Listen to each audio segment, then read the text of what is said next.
Yun o. Yes, good morning. Ayan, meron tayong gagawin dito. Aerox version what? Version 1 ba? Yeah, version 1. Bali, ito na. Kakabit na natin itong ating head. Oras 1M 2023.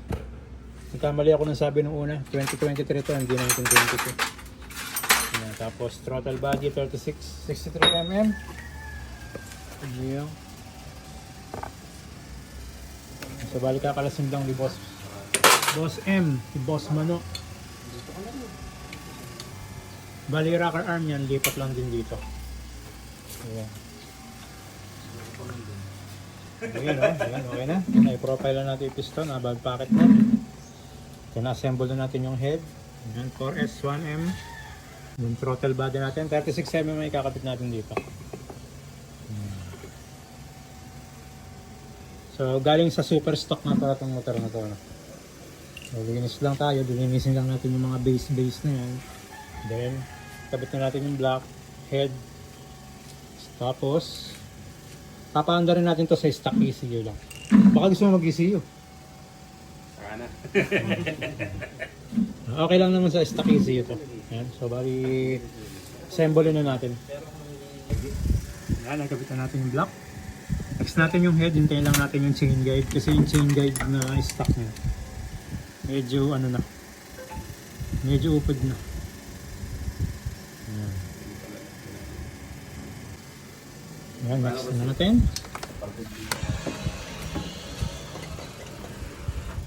Dahan-dahan.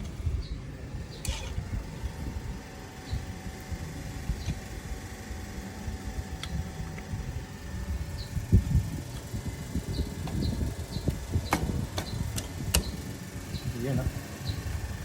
So, next natin, to-torque na natin yan, valve lash, throttle body, pipe, yan. Yan, cancel, hinugot ko ulit yung head, yung timing chain, no? Sana, yan.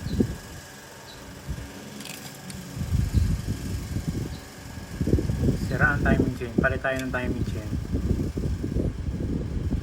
Yan, ito ipapalit natin timing chain. Bali pang Sniper 135 to Sniper 150. Same lang yan pagka stock. Yan, tatanggalin natin yung kanyang yung mga timing chain, kakabit na natin.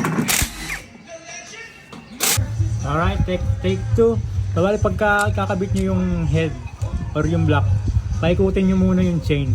Hihilahin nyo lang yan para umikot yung makina. Para ma-check nyo kung may wear and tear na. Ready to kabit na ulit yung ating head. Kabit na natin ang ating 4S1M. Dahan lang. Iyo. Ayan. So sa panggilid natin RS8. Tapos yung torque drive natin speed tuner. Tapos JBT yung clutch tsaka bell. Kabitin natin yung head na i-lash, ay valve lash na din. Ayan. Ayan, torque na natin. So na-torque na natin to 20. Ito yung final torque nya. Ayan. Ayan. Ayan. Ayan. Shoot lang natin.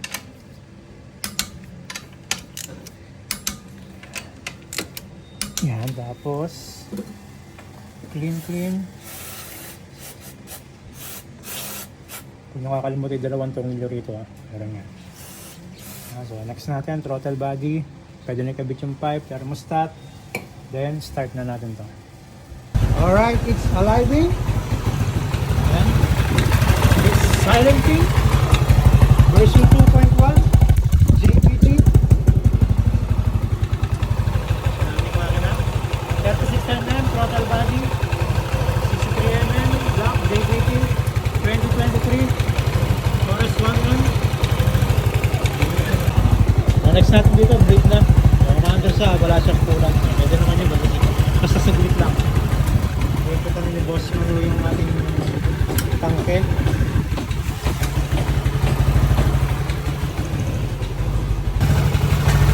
Tapos na tayo rin.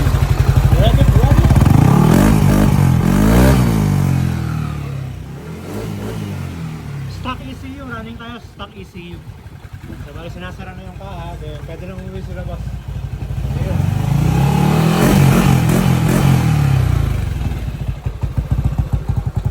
Boss M, ikaw na bahala dyan. Iyan no? That's right, that's right.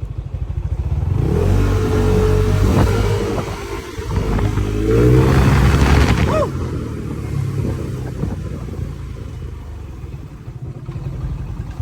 Ganda yung gusto kong type, tahimik. So, breaking na si boss, pwede lang iuwi ito. Body specs natin ulit, stock RAM, 63mm JBT, 4S1M 2023 head, then 36mm na throttle body, then stock ECU lang to, no? Then sa pipe natin version 2.1 JBT, then sa pulley natin RS8, then sa torque drive speed tuner, then sa clutch lining tsaka bell JBT. Yun, no?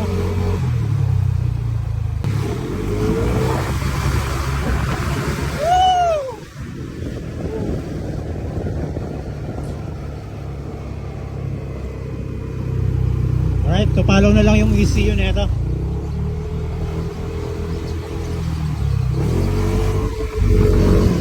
Nasa mga gusto naman itong build, PM lang, then gagawin natin yan. Alright.